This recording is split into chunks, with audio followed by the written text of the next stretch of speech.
Hello दोस्तों, मैं मुकेश यादव आप सभी को अपने इस YouTube channel GS world wide पर हार्दिक स्वागत करता हूं।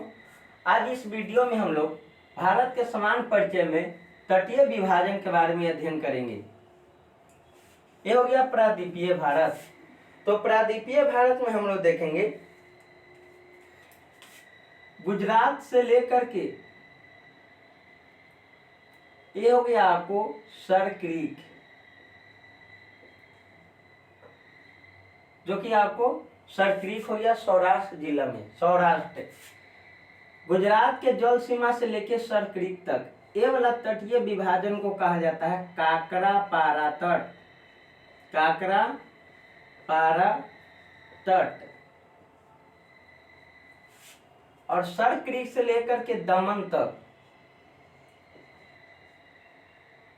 ये जो तटीय विभाजन का नाम है इसको कहा जाता है काठियावाड़ा तट। काठियावाड़ा तट क्लियर है। उसके बाद दमन से लेके गोवा राज्य तक, दमन से गोवा राज्य तक ये तटीय है जो भाग को कोंकण तट के नाम से जाना जाता है। कोंकण तट और गोवा राज्य से लेके कर्नाटक में एक जगह का नाम है न्यू मंगलोर। इस जगह का नाम है न्यू मंगलोर। गोवा से लेकर के न्यू मंगलोर तक के तटीय भाग को केनरा तट कहते हैं। केनरा तट और न्यू मंगलोर से कन्याकुमारी तक, कन्याकुमारी जो कि भारत के मुख्य भारत के दक्षिण बिंदु है, और कन्याकुमारी के पुराना नाम था आपको केप कोमोरिन, जो कि भारत के हम लोग समान परिचय में जब विस्तार पढ़ेंगे तो उत्तरी, दक्षिणी, पूर्वी, पश्चिमी बिंदु सब पढ़ लेंगे। अभी हम लोग तटीय विभाजन पढ़ रहे हैं। तो न्यू मंगलोर से लेके कन्याकुमारी तक ये जो भाग है इसको बोला जाता है मालाबार तट। मालाबार तट ये हो गया आपको प्रायद्वीपीय भारत के पश्चिमी भाग यानी अरब सागर वाला के तटीय भाग को है जो 5 भाग में बांटे। सबसे पहले गुजरात के जल सीमा से सर क्रीक तक, काकरापाड़ा तक। उसके बाद हम लोग देखें दूसरा सर क्रीक से दमन तक काठियावाड़ा, दामन से गोवा तक कोंकण तट, गोवा से न्यू मंगलोर केनरा तट, न्यू मंगलोर से लेके कन्याकुमारी मालाबार तट। जो कि मालाबार तट जब हम लोग भारत के मानसून पढ़ेंगे तो उसमें है जो आपको दक्षिण पश्चिम मानसून अरब की शाखा सबसे पहले भारत में मालाबार तट से टकराती है और केरल राज्य में सर्वप्रथम वर्षा कराती है। हम लोग इसमें तटीय विभाजन के बारे में अध्ययन कर रहे हैं। उसके बाद देखेंगे पूर्वी भाग को नदियों के दूरी के आधार पर विभाजित किया गया है। यह हो गया पूर्वी तट, यह हो गया आपको पश्चिमी तट। तो पश्चिमी तट को स्थानीय भाषा के आधार पर नाम दिया गया कि पश्चिमी तट को 5 भाग में, पूर्वी भाग को है जो आपको नदियों के दूरी के आधार पर। जैसे में हम लोग पढ़ेंगे यहाँ पर एक महानदी जो कि अमरकंटक की चोटी के पूर्वी भाग से निकलती है और उड़ीसा राज्य में है जो आपको छत्तीसगढ़ में 2 राज्य में महानदी बहती है। ये हो गया महानदी, ये हो गया महानदी के मुहाना। उसके बाद हम लोग देखेंगे ये हो गया गोदावरी नदी, गोदावरी। और एक हो गया आपको कृष्णा नदी, कृष्णा नदी। आइए हम लोग देखते हैं जो आपको प्रायद्वीपीय भारत की नदियां जहां पर मुहाना बनाती है तो उसके मुहाना के आधार पर पूर्वी तट के है जो आपको विभाजन किया गया है। अर्थात कन्याकुमारी से लेकर के कृष्णा नदी के मुहाना तक ये वाला जो भाग है, कन्याकुमारी से लेकर के कृष्णा नदी के मुहाना तक, इस भाग को कहते हैं कोरोमंडल तट। कोरोमंडल तट तो कोरोमंडल तट कहेगा तो कहाँ से कहाँ तक, तो कृष्णा नदी से लेकर के आपको कन्याकुमारी तक, कृष्णा नदी के मुहाना से लेकर कन्याकुमारी तक कौन सा तट, कोरोमंडल तट। उसके बाद कृष्णा नदी से लेकर के गोदावरी नदी के है जो आपको मुहाना तक, कृष्णा से गोदावरी नदी तक के मुहाना तक को इसको कहते हैं गोलकुंडा तट, गोलकुंडा तट।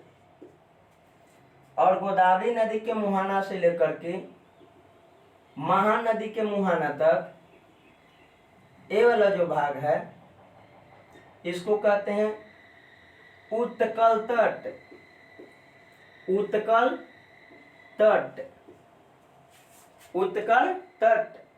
और महानदी से लेकर के ऊपर में जितना भारत के एरिया पश्चिम बंगाल तक आपको फैला हुआ है तो ये सब को कहा जाता है आपको उत्तरी सरकार तट, उत्तरी सरकार तट। आइए हम लोग फिर से रिवीजन कर लेते हैं इसको। गुजरात के जल सीमा से लेकर के, गुजरात के जल सीमा से सर क्रीक तक काकरापाड़ा तट, सर क्रीक से दमन तक काठियावाड़ तट, दमन से गोवा तक कोंकण तट, गोवा से न्यू मंगलोर केनरा तट, न्यू मंगलोर से कन्याकुमारी मालाबार तट। ये हो गया पश्चिमी तटीय का विभाजन जो कि भाषा के आधार पर किया गया। वही आपको पूर्वी तटीय का विभाजन नदियों के जो मुहाना के आधार पर किया गया, जो कि कन्याकुमारी से लेकर कृष्णा नदी के मुहाना तक ये है जो आपको कोरोमंडल तट है, जो कि लौटती हुई मानसून से भारत में वर्षा कोरोमंडल तट पर होता है और आती हुई मानसून से दक्षिण पश्चिम मानसून के अरब की शाखा से वर्षा होता है, वो होता है मालाबार तट पर। तो आती हुई मानसून से भारत में वर्षा कौन सा तट पर, मालाबार तट पर। और लौटती हुई मानसून से भारत में वर्षा कौन सा तट पर, कोरोमंडल तट पर होता है। ये हम लोग मानसून के चैप्टर में पढ़ेंगे। तो कन्याकुमारी से कृष्णा नदी तक कोरोमंडल तट, कृष्णा से गोदावरी तक गोलकुंडा तट, गोदावरी से महानदी तक उत्कल तट, और महानदी से पश्चिम बंगाल जो आपको भारत की अंतिम सीमा लगता है बांग्लादेश के, वहां तक उत्तरी सरकार तट के नाम से जाना जाता है। ते हो गया भारत के है जो आपको तटीय विभाजन, कि भारत का तटीय विभाजन पूर्वी तट के 4 भाग में और पश्चिमी तट को 5 भाग में। पूर्वी तट में पहला में कोरोमंडल, दूसरा में गोलकुंडा, तीसरा में उत्कल और चौथा में हो गया आपको उत्तरी सरकार तट। क्लियर यहाँ तक। अगला इसमें हम लोग देखेंगे, सामान्य परिचय में हम लोग अध्ययन कर रहे हैं तो इसमें हम लोग देखेंगे कि द्वीप किसे कहते हैं। तो कहा जाता है कि चारों ओर से जल हो, चारों ओर से जल हो और मध्य में स्थल हो, चारों ओर से जल और मध्य में स्थल हो, उसे द्वीप कहा जाता है। क्या कहा जाता है, द्वीप। और द्वीप समूह किसे कहेंगे, कई सारे हैं जो आपको द्वीप मिल जाता है, कई सारे द्वीप मिल करके है जो आपको द्वीप समूह का निर्माण करता है। द्वीप समूह जैसे में भारत के लक्षद्वीप द्वीप समूह और अंडमान निकोबार द्वीप समूह। उसके बाद हम लोग इसमें देखेंगे पाराद्वीप किसे कहते हैं, प्राद्वीप, प्राद्वीपीय। तो कहा जाता है कि 3 ओर से जल एक ओर से स्थल उसे पाराद्वीप कहते हैं। जैसे ये हो गया भारत के प्राद्वीपीय भाग, 3 ओर से जल,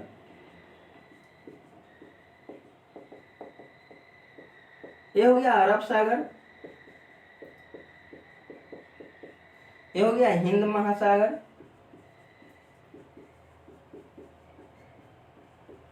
ये हो गया बंगाल की खाड़ी। तो कहा जाता है कि 3 ओर से सागरीय जल एक ओर से स्थल हो, वैसे भूभाग को प्राद्वीपीय के नाम से जाना जाता है। चाहे विश्व में कहीं दिखाई दे, 3 ओर से जल एक ओर से स्थल, उसे प्राद्वीपीय कहते हैं। उसके बाद हम लोग इसमें पढ़ेंगे जल संधि क्या होता है, जल संधि। चलिए ध्यान देंगे, जल संधि। तो कहा जाता है कि जब दो अलग अलग प्रकार के सागर का जल जिसका डेंसिटी अलग अलग हो, यानी घनत्व अलग अलग हो, एक ये हो गया आपको सागर और एक सागर ए मान लीजिए,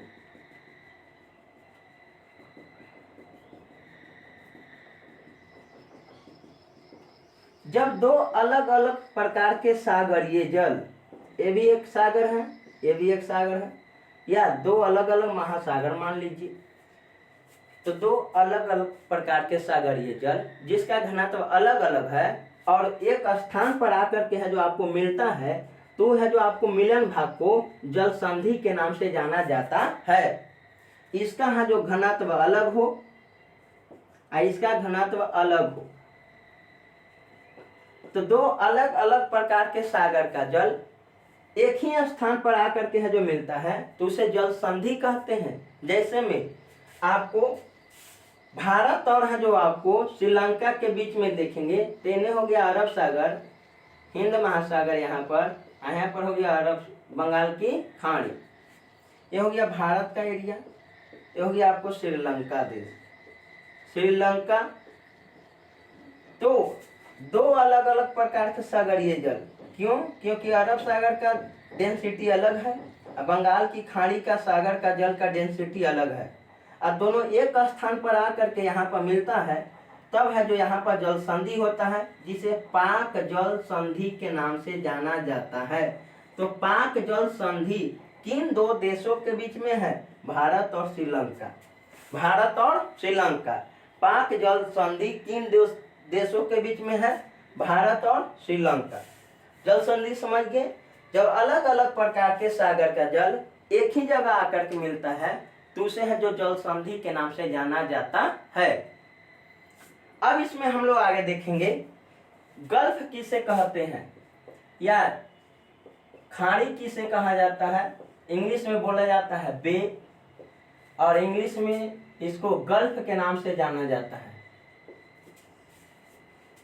तो कहा जाता है आपको कि जब अर्धचंद्राकार भूमि में जिसके तीन ओर से स्थल हो, तीन ओर से कहा हो? स्थल हो, एक ओर से सागर का जल हो, तीन ओर से स्थल हो और एक ओर से सागर का जल हो, ये हो गया सागरीय जल। तो तीन ओर से स्थल एक ओर से सागर का जल हो, उसे है जो खाड़ी के नाम से जाना जाता है। जैसे में बंगाल की खाड़ी, तो बंगाल की खाड़ी है जो आपको इधर देखेंगे कि इधर है जो आपको एक एरिया पड़ जाता है म्यांमार देश, तो यहाँ पर देखेंगे अर्धचंद्राकार जैसा भूमि बन गया, ये हो गया भारत के एरिया, उसके बाद बांग्लादेश, उसके बाद म्यांमार का। तो तीन ओर से स्थल है, एक ओर से है जो हिंद महासागर का जल है, तो इसी चलते इसका नाम पड़ गया बंगाल की खाड़ी, बे ऑफ बंगाल, बंगाल की खाड़ी। जबकि मैक्सिको की खाड़ी है जो आपको मैक्सिको देश के बगल में है, वो भी खाड़ी है, लेकिन उसको इंग्लिश में गल्फ बोला जाता है। क्यों? जिसका है जो आपको आकार है जो छोटा होता है मुंह का, उसे है जो आपको गल्फ बोला जाता है। तीन ओर से स्थल और मध्य में जल आके भर जाए तो इसको गल्फ कहते हैं, हिंदी में खाड़ी बोला जाता है। लेकिन जिसका है जो आकार बड़ा हो, जैसे में बंगाल की खाड़ी का आकार मुंह का बड़ा है, तो बंगाल की खाड़ी में एक ओर से सागर का जल और तीन ओर से स्थल है, तो इसको खाड़ी कहते हैं, इंग्लिश में बे। और मैक्सिको देश में है, मैक्सिको की खाड़ी, तो उसका है जो आकार है जो मुंह का है जो बाहरी वाला, यह जो पतला है, और एक ओर से है जो सागर का जल एंट्री करता है, अटलांटिक महासागर का। तो मैक्सिको देश में तीन ओर से स्थल एक ओर से सागर का जल एंट्री करता है, तो इसको कहा जाता है मैक्सिको की खाड़ी, मैक्सिको की खाड़ी। तो मैक्सिको की खाड़ी को इंग्लिश में गल्फ बोला जाता है, जबकि आपको भारत में है जो आपको बंगाल की खाड़ी को इंग्लिश में बे बोला जाता है। तो ये हो गया प्रमुख है जो आपको खाड़ी, द्वीप, द्वीप समूह, पाराद्वीप किसे कहते हैं और जल संधि किसे कहते हैं, हम पढ़ लिए थे इसमें। अगला इसमें देख लेंगे झील किसे कहा जाता है। तो झील कहा जाता है आपको इंग्लिश में लेक बोला जाता है। तो कहा जाता है आपको कि चारों ओर से स्थल हो, चारों ओर से स्थल हो और मध्य में जल हो, चारों ओर से स्थल हो और मध्य में जल हो, उसे क्या कहा जाता है? झील के नाम से जाना जाता है। चारों ओर से स्थल और मध्य में जल हो, उसे झील के नाम से जाना जाता है। हम आशा करते हैं आप लोग के सभी है जो पॉइंट समझ में आया होगा। बढ़िया से समझे, देखें, चैनल को सब्सक्राइब करें, शेयर करें। इसी तरीके से आपको वीडियो बन करके है जो आपको अपलोड किए जाएंगे। जय हिंद, जय भारत। स्क्रीनशॉट लेना चाहते हैं ले लीजिए।